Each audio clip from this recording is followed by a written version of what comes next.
North Korea w.ar. Tens of thousands of U.S. citizens to die if conflict starts, says Russia. There are around 250,000 Americans living in South Korea who could all be placed at great risk if a conflict broke out, it is claimed. Russian Security Council Secretary, Nikolay Patrushev, made the warning as he slammed Mr. Trump's Cold War mentality. He said, "The United States is not accustomed to regarding the lives of other countries' citizens to achieve its goals." However, Washington certainly cannot fail to take into account the fact that 250,000 Americans live in South Korea. In the event of large-scale military operations on the Korean peninsula, tens of thousands of U.S. citizens will die. Such losses are called unacceptable in the language of the military in all countries.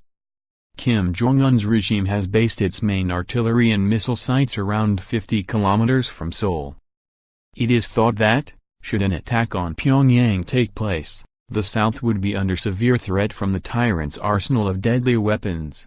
And Mr. Patrushev claimed that recent joint military drills between the U.S. and Seoul were only increasing the risk. He warned, North Korea responds with new ballistic missile launches and does not hesitate to make tough statements. This vicious cycle must be broken by solely and exclusively political and diplomatic means.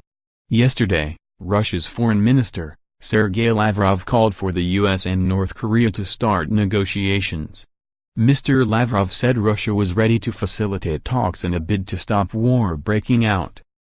Moscow has long called for Washington and Pyongyang to hold talks aimed at easing tensions caused by Kim's nuclear and missile program. Pyongyang said on Sunday that the latest UN sanctions against it were an act of war and tantamount to a complete economic blockade. The UN Security Council unanimously imposed new, tougher sanctions against the Hermit Kingdom on Friday for its recent intercontinental ballistic missile test. But South Korea has predicted the new crackdown will lead to its neighbor opening negotiations with the U.S. in the new year. South Korea's Unification Ministry said, North Korea will seek negotiation with United States, while continuing to pursue its effort to be recognized as a de facto nuclear-possessing country.